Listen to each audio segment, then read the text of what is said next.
Magandang gabi po sa inyong lahat. Today is the first Sunday of Lent for the year 2026.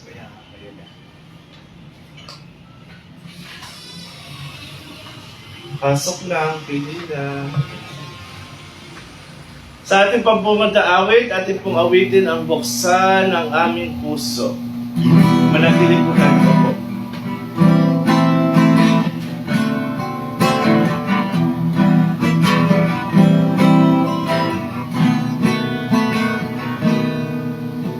Buksan ang aming puso,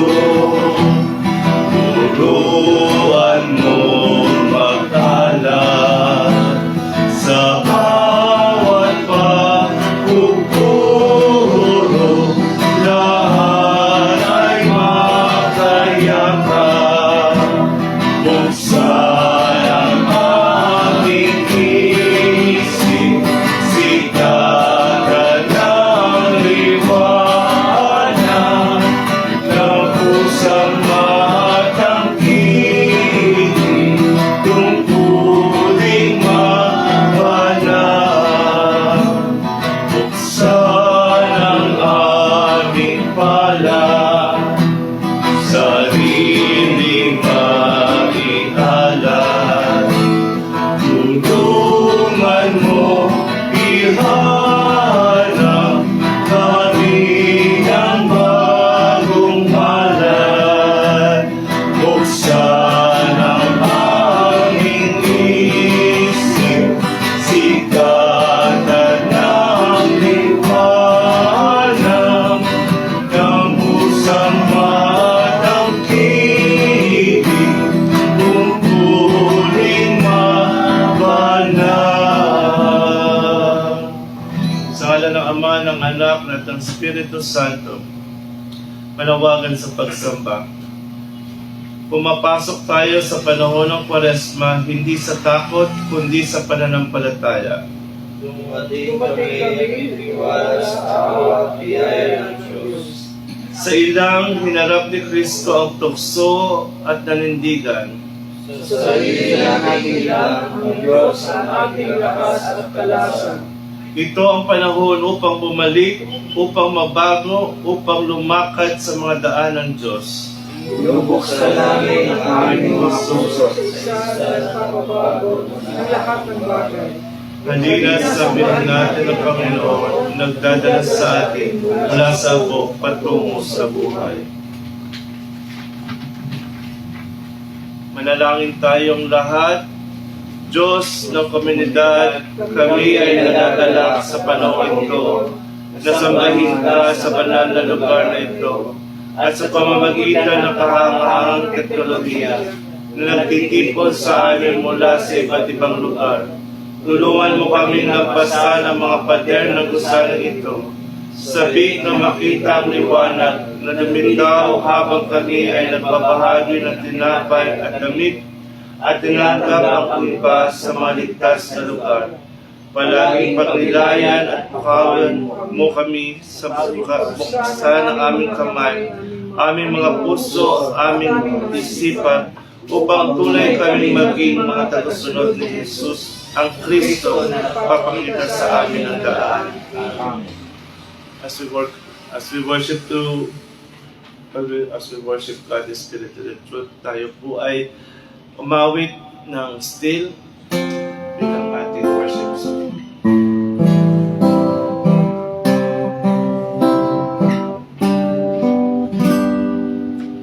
Hide me now under your wings. Cover me.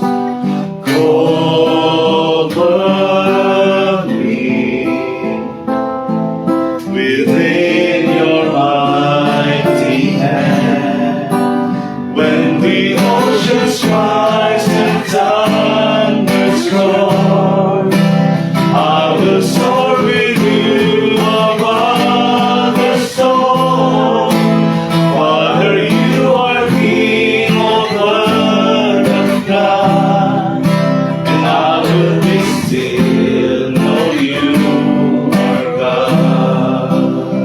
Find rest, my soul. Find rest, my soul, in Christ alone, in Christ alone. No whisper, no whisper, quietness and trust. When the oceans rise and thunders roar, I will soar with you above the storms. Father, you are King over the flood, and I will be still, know you are God. When the oceans rise and thunders roar, I will soar with you above the storm. Father, you are King over the flood. I will be still, know you are God. From the top, hide me now under your wings. Cover me within your mighty hand. When the oceans rise and thunders roar, I will soar with you above the storm. Father, you are King over the flood, and I will be still, know you are God. When the oceans rise and thunders roar, I will soar with you above the storm.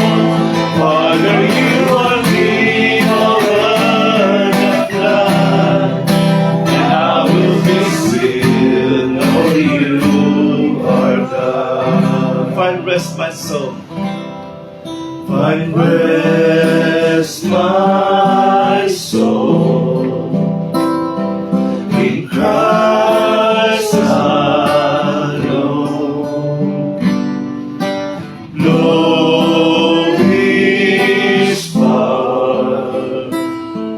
in quietness and trust. When the oceans rise and thunders roar, I will soar with you above the storm.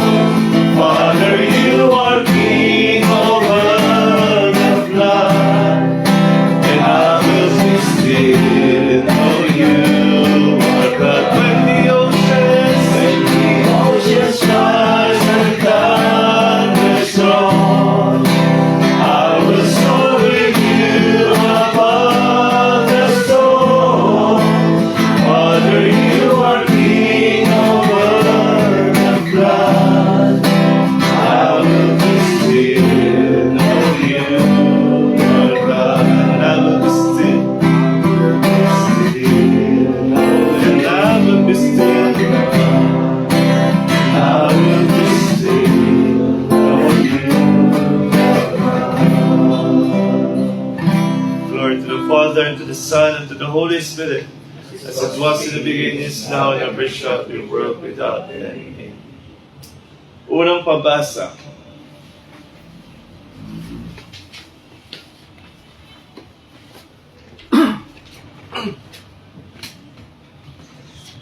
Pagbabasa mula sa banal na Biblia, pagbasa sa lumang tipan sa aklat ng Genesis.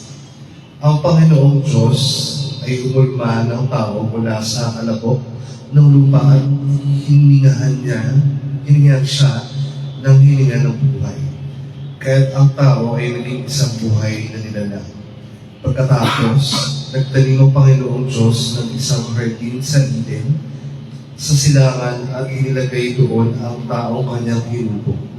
Mula sa lupa, pinatubo ng Panginoong Diyos ang iba't ibang mga punong kaakit-akit sa paningin at mabuti para sa pagkain, kasama ang punong kahoy ng buhay sa gitna ng hardin at ang punong kahoy ng kaalaman sa mabuti at masama.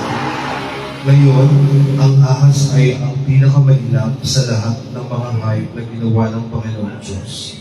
Tinanong ng ahas ang babae, "Totoo bang sinabi sa iyo ng Diyos na huwag kayong kumain mula sa alinman sa mga puno sa hardin?" Sumagot ng babae sa ahas, "Maaari namin kainin ang bunga ng mga puno sa hardin. Tungkol lamang sa bunga ng punong nasa gitna ng hardin ang sinabi ng Diyos. Huwag ninyo itong kakainin o kahit hawakan. Baka kayo ay mamatay." Ngunit sinabi ng ahas sa babae, "Hindi kayo mamamatay. Hindi alam ng Diyos ng lubos na sa sandaling kainin ninyo ito, magbubukas ang inyong mga mata at magiging katulad kayo ng mga Diyos na nakakaalam kung ano ang mabuti at masama." Nakita ng babae na ang puno ay mabuti sa pagkain, kaaya-ayang tingnan at kanais-nais para sa kaluluwa. Kaya kumuha siya ng kaunting bunga nito at kinain. At ibinigay din niya sa kanyang asawa na kasama niya at kinain din ito. Nang buksan ang mga mata nila pareho, natanto nilang sila ay hubad. Kaya hinabi nila ang mga dahon ng igos upang gumawa ng mga tapal na pambalot sa kanilang sarili. Ang salita ng Diyos. Salamat sa Salamat. Diyos. Salmong Tugunan.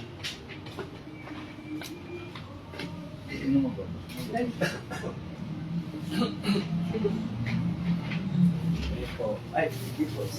Sinong salmong tugunan? Pangalawa po kayo. Pangalawa. Pangalawa ano? Kay pangalawang pagbasa yata sa Pangalawa ako. Itong sa mong pagona. Ikaw ako. Ikaw ako. Hindi po.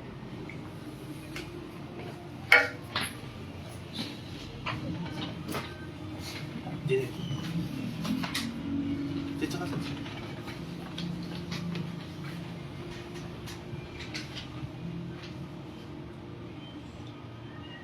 Salmong Tugunan.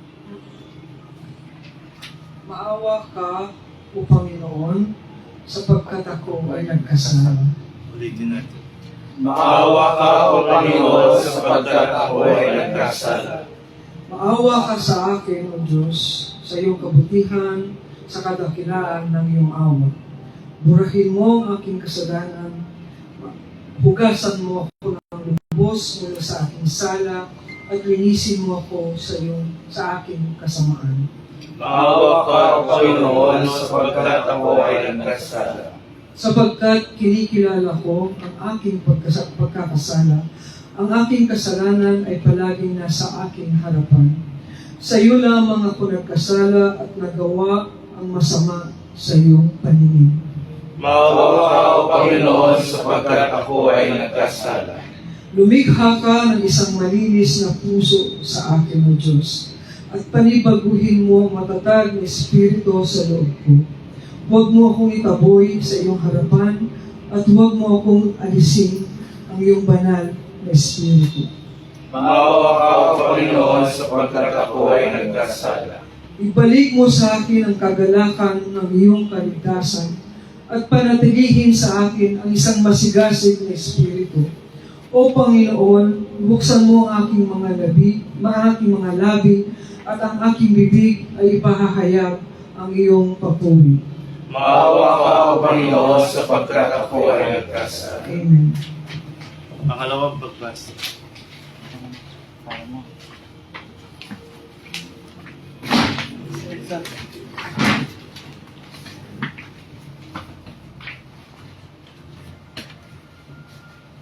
Ang pangalawang pagbasa mula sa sulat ni Pablo sa mga taga-Roma, verse 5 to 19.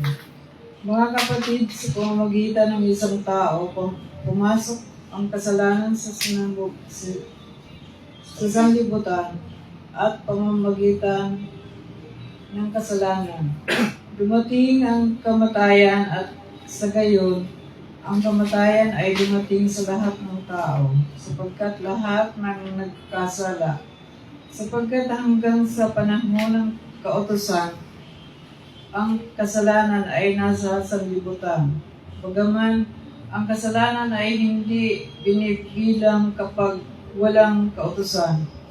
Ngunit ang kamatayan ay namayani mula sa Adam at mula kay Adan hanggang kay Moises.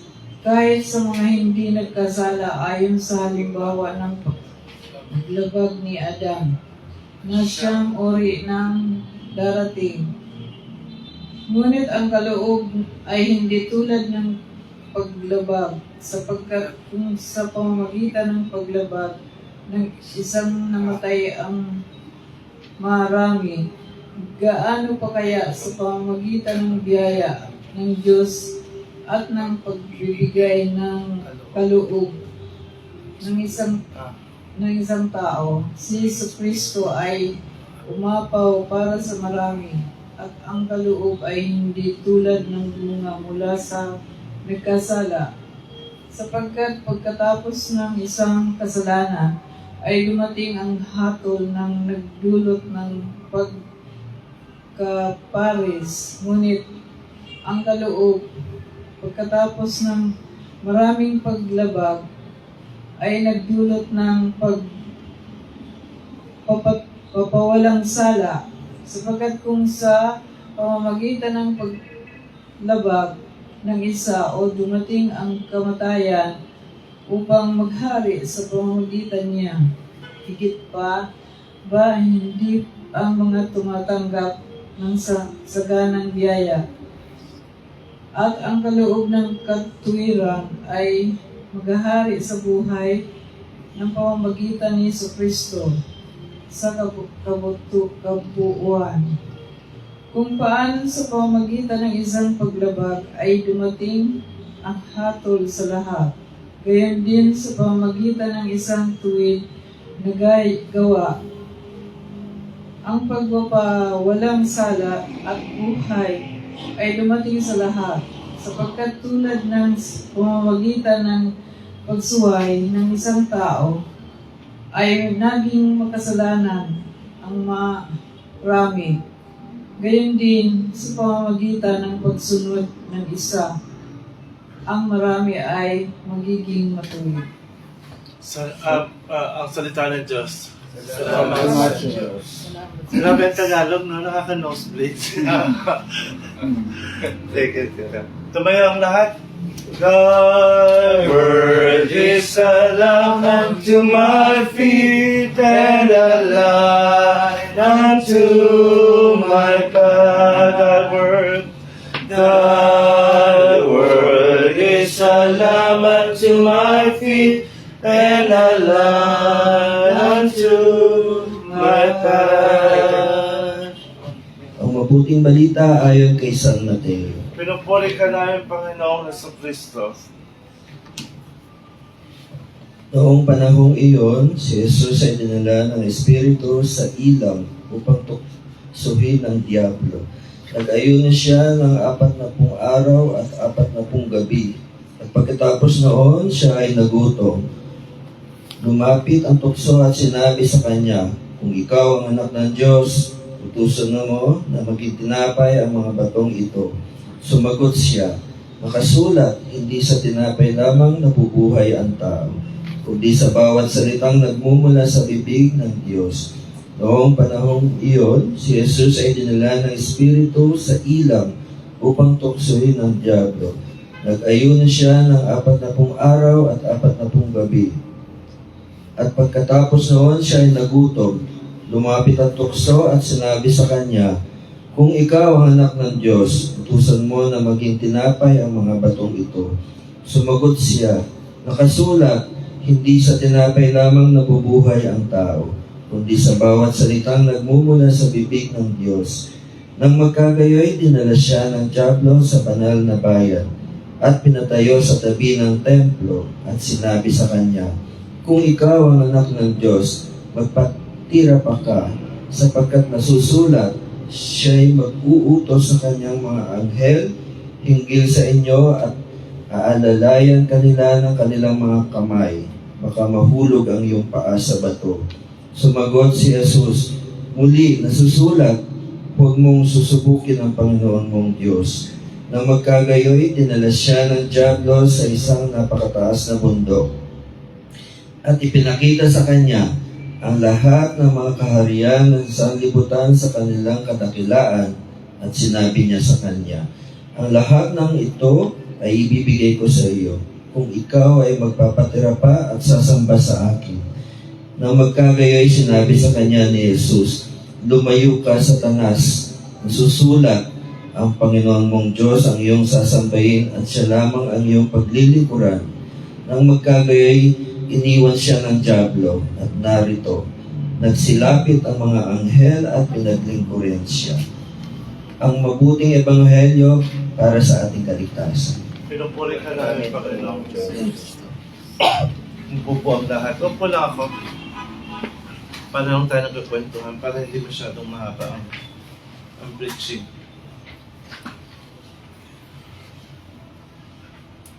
Sinong first time lang ditong nakarinig ng gospel? First time ni... Pangalan mo nga? First time, ako, Che Bali. Che, pali. Saka tita, first time? Welcome po. Palakpakan naman natin sila. Welcome po sa kulto ng mga bakla. I-discuss sana natin si St. Alvin, no? Ayaw na i-discuss yung kahipokritahan ni St. Alvin, no? Ang topic actually for this gospel is about temptation. Lahat naman tayo na-tempt. Sinong hindi? Ganda mo kung hindi ka na-tempt, no? At ang temptation, kahit na si Jesus na na-tempt, no? Ilang beses siya tinempt? 3 beses? Maraming beses actually.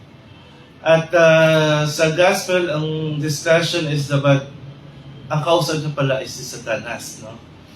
Pero mapansin niyo yung kanilang conversation, Bible sa Bible yon.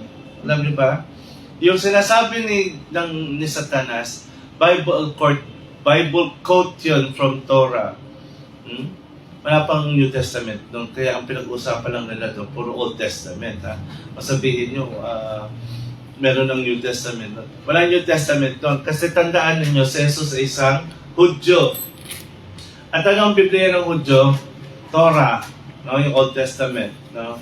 Yung Judaism Bible is the Torah. No? At mapansin ninyo, habang nagsasalita si Satanas patungo sa temptation, Bible ang ginagamit niya. No? Biblia ang ginagamit niya. Pero of course, Jesus din ay Hudyo. Magaling na Hudyo at nagbabasa ng Old Testament. Sinasagot din siya sa Bible. Ang issue ngayon sa pangkaraniwang sa nangyayari sa atin, yung gamitin mo ang Biblia to justify your bigotry. Kakaloka yun, di ba? And they use themselves and they clothe themselves as Christian, as if sila lang ang pupunta sa langit. Jesus Lord. Nakakagulat lang kasi may mga taong ang pakiramdam nila sa sarili nila ay sila lang ang maliligtas, di ba? When I posted dun sa wall ko, patungkol dun sa... Kaya ko na naman pinicturan yun kasi nga naggandaan ako sa tarpaulin na ginawa. Tapos may nag-pick up, di ba?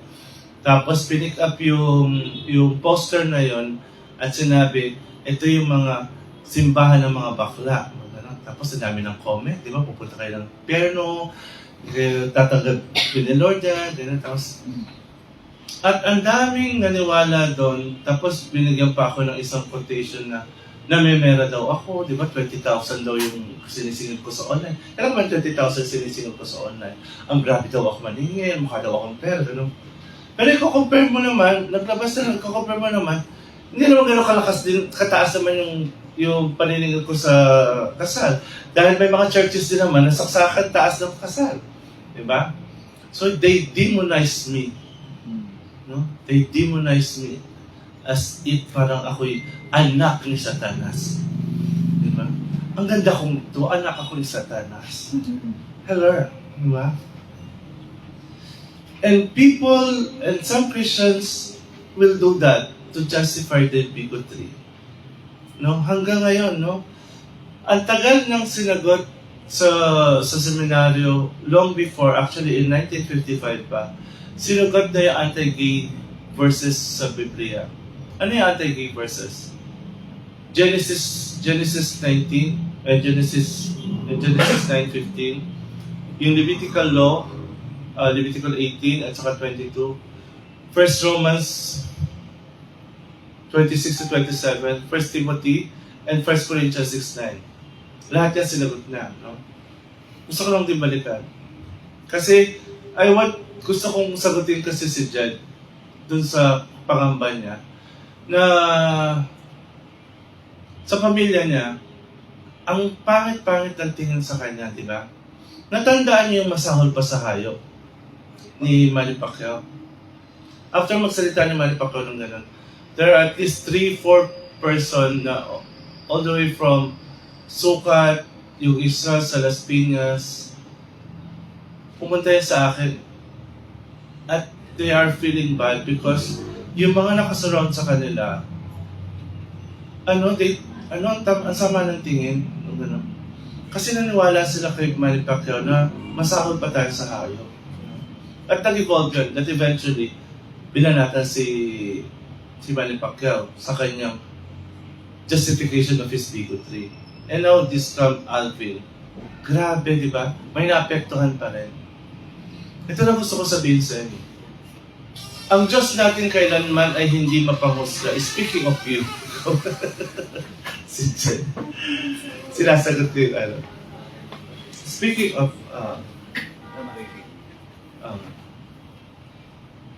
nung balik lang tayo kay Manny Pacquiao. Nung sinabi niyang masahol pa sa hayop, yung mga so-called righteous Christians, sabi na, tama, galing ni Manny Pacquiao, no? Na-compare na talaga yung mga hayop sa tao, mas matalino pa daw yung hayop sa tao kasi alam ng hayop ko ano yung lalaki at babae. Diba? Ganun justification nila. Alam mo kung anong post lang ni Lea Salonga at na talagang slay? There are 17,000 species na merong homosexuality. Diba? Parang hindi nag-aral ng zoology yata sa FEU si Diba?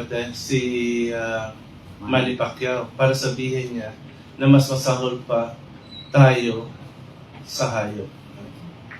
And hanggang ngayon, they use Bible to justify their hate. No? We also use Bible to justify our love. Because the Bible is not about hate. It's about love. The Bible was created not to justify your hate or para sabihin mo kami lang ang tama at kayo ang mali. Diba? The Bible is about love. It's a compilation of books ng mga experiences ng people of God na tinatawag natin Israelita to express their gratitude to the God they knew. Ang pangalan ng God nila, ng Old Testament, Yahweh. No? But eventually, sabi nila, Jehovah daw siya. Anyway, whether Yahweh siya o Jehovah siya, ang Biblia ay produkto ng manifestation ng pagmamahal ng tao sa isang Diyos. No? At ang New Testament ay isang libro na kinumpile, sinulat ni San Pablo sa lahat ng mga sulat niya, whether ito ay sa Corinto, sa Roma, yan ay mga sulat niya dahil sa mga Christians na pinapersecute at that time. Early Christians at that time. No? Sulat yan. At nabuo yan sa pamamagitan ng pag-describe ni Paul sa Jesus na hindi niya kailanman nakita. Paul had never met Jesus in person. Kung napag-aralan niyo sa Acts, si Paul ay binulag ng isang araw dahil nga pinapersecute niya yung mga early Christians. No? Mga laki-laki ni... Laki. Laki ni dito. Ang laki. Di ba okay? Actually, kanina gusto ko pa kayo ipabilog sana para magkakita tayo. No? And it was Paul who described Jesus, who Jesus is, by his own experience. He never met Jesus, no? He never met Jesus. But he experienced that because of the conversion na nangyari sa kanya. You know what Paul names before siya maging Paul? Anong pangalan niya? Saul. Saul. Diba? Hindi naman Paul talaga. When he was converted, Saul. naging Paul na siya. Ganun naman ang conversion eh. Pag nagiging nako-convert ka, nagbabago ka, dapat nagbabago din ang pangalan mo. Kaya tama yun sa transgender. Kung transgender ka, nagbabago din ang pangalan mo. So actually dati pa, maraming transgender na. Kasi conversion yun, di ba? At kailangan mong magpalit ng pangalan. Kahit ngayon, ang mga madre, kami din mga pare, yung mga pare ng mga nagpapalit kami ng pangalan. Ang tawag namin yun is yung Marian name, no? Ako nung nasa Order of Friar Minor Conventual ako, ang pangalan ko ay Martin, Saint Martin de Porres. Yung, kasi kaya ko gusto siya, una, maitim siya, pangalawa, nagpa-bilocate siya. So, ang ganda ng power niya. Pwede siya dito, pwede siya dito. Going back to si Jed. Jed, ito lang gusto ko sabihin sa'yo. Lahat na nagsasabi sa inyo na kayo ay pupunta ng langit dahil bakla kayo, huwag kayo maniniwala. Kapag nagsabi ang relihiyon mo, ang pastor mo na gano'n siya, parang iba yata ang Diyos ang kinikilala niya. Dahil the only God that I knew is God of love, not God of faith. Magbago ka ng relihiyon mo pag gano'n ang preaching sa'yo. And they want us to control that lagi. No? Tinatakot tayo. Na? Tinatakot tayo. Pag hindi ka naging maayos, hindi ka pupunta ng langit. Pag hindi ka naging straight na lalaki at paputol ng buhok ka, bakla hindi ka makarating ng langit. Diba? Ganun ang turo nila. Yung conversion mo, dapat nababago yung pananamit mo.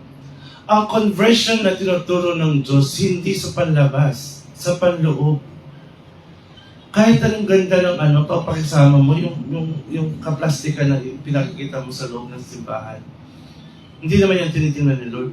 Ang tinitingnan ni Lord ay ang puso mo. Diba? Minsan meron ako isang nakausap na isang dating daan sa isang nasa taxi kami. Ewan ko kasama ko si Marlon. Pero nasa unahan ako at nakikinig si Manong ng ang dating daan. Driver. No? Nakwenta ko na ba ito? Ulitin ko lang.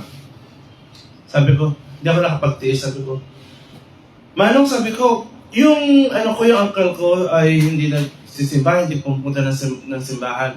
Kasi after nung mamatay yung tatay niya, pinangako niya, sinumpa niya na hindi papasok sa simbahan.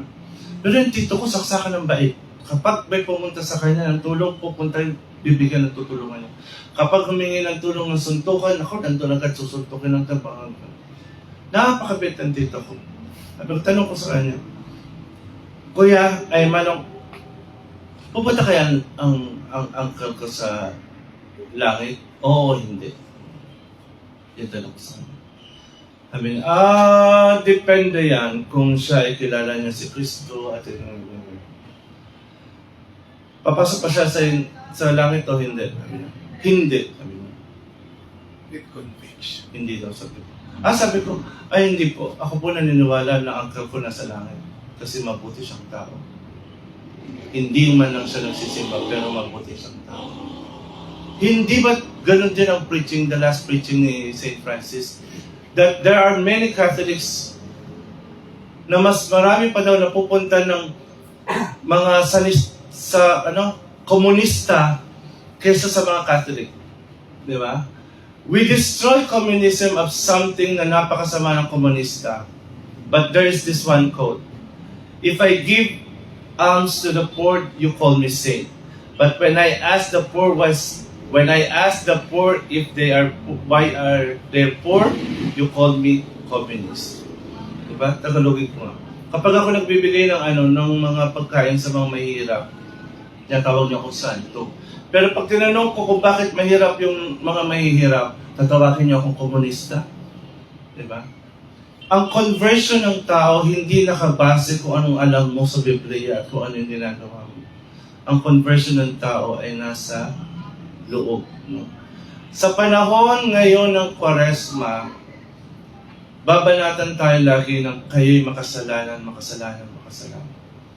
Tama naman talaga, tayo lahat makasalanan. Pero ang pagbabago ay hindi nakabase sa kung ilang beses kayo nag-aayuno. Ayuno ka nga, pero si Bakula, maka-chestness, makapag-judge, di ba? Kaya mas gusto ko pa yung isang mga tao na hindi na masyadong pumupunta ng simbahan, pero mabait. Kaysa sa mga taong nasa loob ka nga ng simbahan, from Lenten, from Ash Wednesday hanggang Easter, wala namang pagbabago sa buhay mo. Di ba? What God wants is change from heart. Change from within and not change na impose sa atin. Kadalasan kasi kaya tayo nagbabago kasi impose sa atin. Ikaw magbago ka kasi pinagkaibigan ka. Hindi ba't mas maganda ang pagbabago ay nanggagaling lamang sa atin at desisyon natin yan. At hindi mo pwedeng sabihin na, uy, ang ganda mo ngayon kasi may pagbabago naman. Di ba nagre-reflect yung pagbabago from within sa ating panlabas? Diba? Gumaganda tayo. Kaya sabi nga nila sa Myra E, ang mas maganda sa Myra E, hindi yung pinapahid, kundi ang iniinom. Diba? Kung ano yung iniinom? Sikreto yan, hanap ang paganda, ha? Hindi yung papahayad, yung iniinom. Kasi doon sa iniinom mo, doon sa pinapasok mo sa loob mo, yun ay lalabas.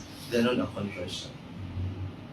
Kaya from now on, let us change our hearts para mag-change ang ating life. Amen. Amen. Kantayin natin, Change My Heart.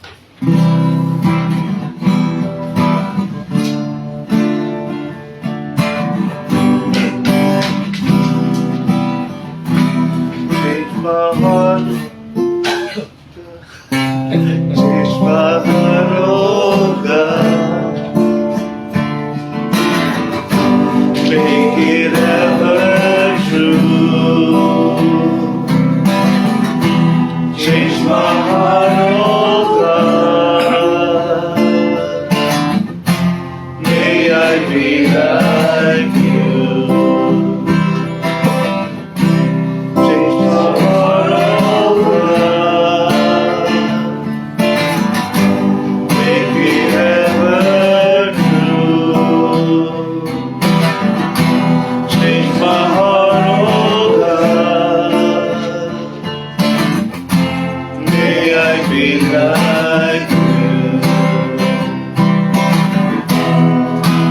You are the water, I am the flame. Hold me and make me. This is what I pray. Change my heart, oh God. Make it ever true. Change my heart, oh God. May I be like you.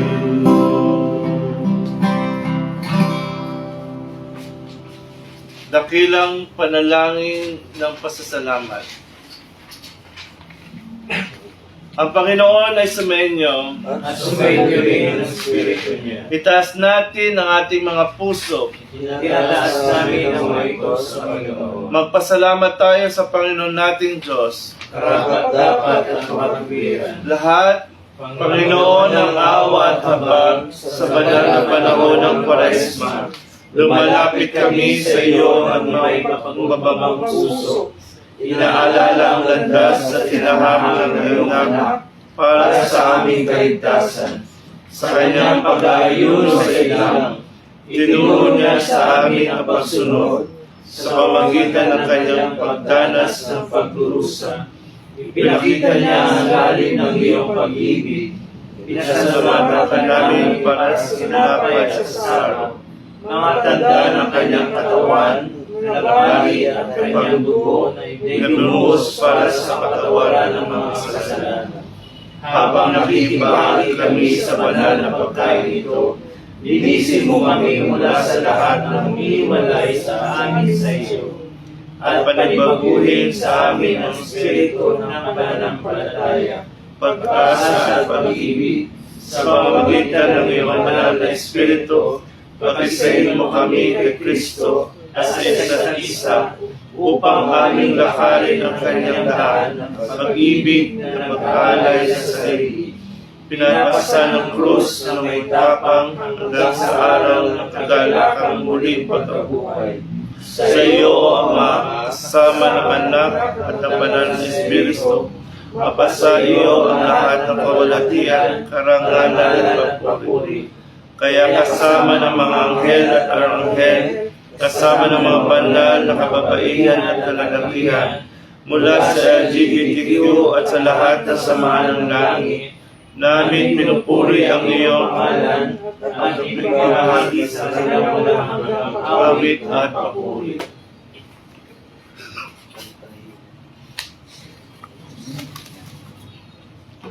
Santo,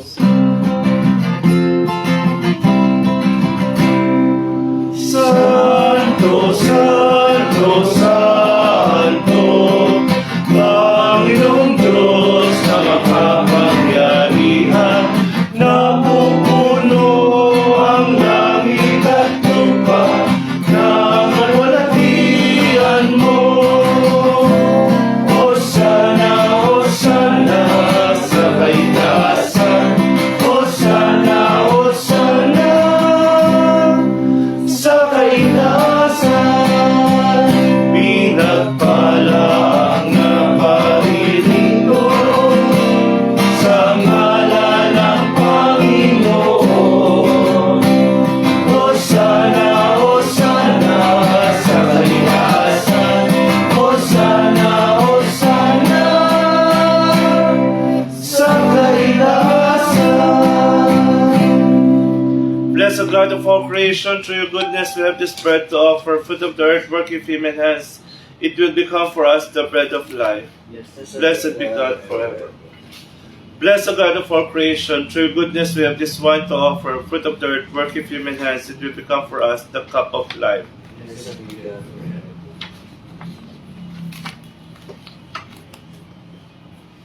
At nang gabing siya'y lasing na lasing, kumuha siya ng isang tinapay, pinaghati-hati ito, ibinigay sa kanyang mga lagad at sinabi, tanggapin ninyo itong lahat at kanin, itong aking katawan na ipaparedy sa inyo. Alalahanin niyo ito.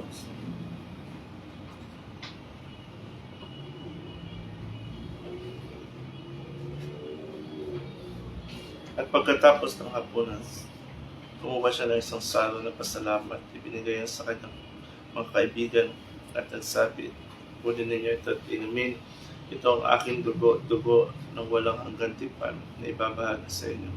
Gawin ninyo ito sa pag-alala sa akin.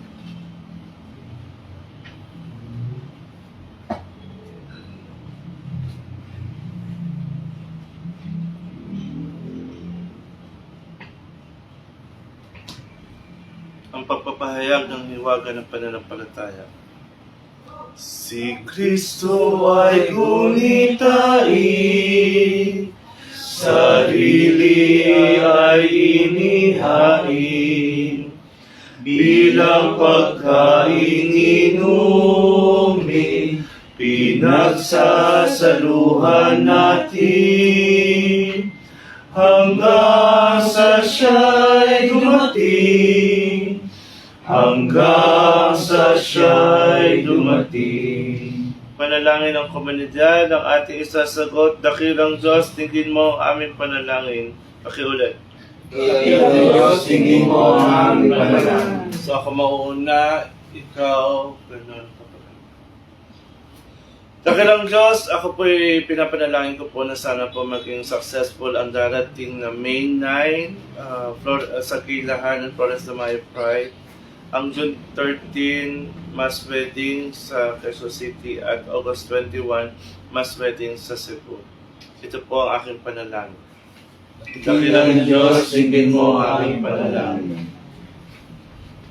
Lord, sana po maayos po ang kalusugan ng lahat ng parishioners natin dito sa LGBT Christian Church. Sana rin po lahat po ng ating mga suliranin ay magawa natin ng solusyon at alagaan mo po ang aming mga fur babies at ang aming mga kapwa dito sa LGBT Christian Church. Salamat po. Dakilang Diyos, dinggin mo ang aming panalangin.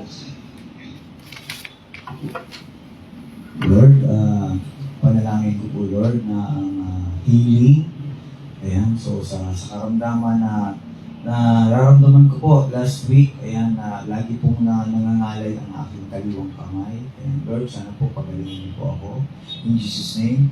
At Lord, ako po ay masaya at kasama ko po ang aking mother, ayan, na nandito at nakapanambahan po sa iyo. At ako po ay masaya at consistent po ang aming church dito po sa LGBTs Christian Church at panalangin ko rin po ang aking pamilya sa pagkabay, lalo na po sa mga anak ko.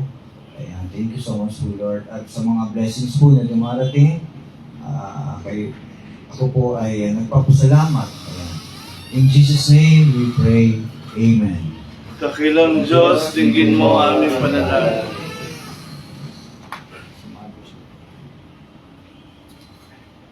Personal prayer. O aming Ama na nasa langit, dinalapit ko po Panginoon sa iyo ang aming buhay, ang aming puso at isip na ang aking mga mahal sa buhay ay makapanatili din na mag-attend sa gawain ito, Panginoon. At tulungan gabayan, patnubayan niyo po, Panginoon, ang aming buhay hanggang ikaw po, Panginoon, ay naririyan. Tinitiwala ko po sa iyo ang lahat-lahat na sa aming pamilya, Panginoon.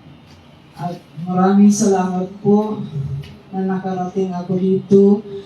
Inaya mo po ako na pumunta dito, Panginoon. Dahil dati po, nag-a-attend po ako sa Christ the King, Christ of the King. Ako po ay isang healing ministry. At tumutulong po ako sa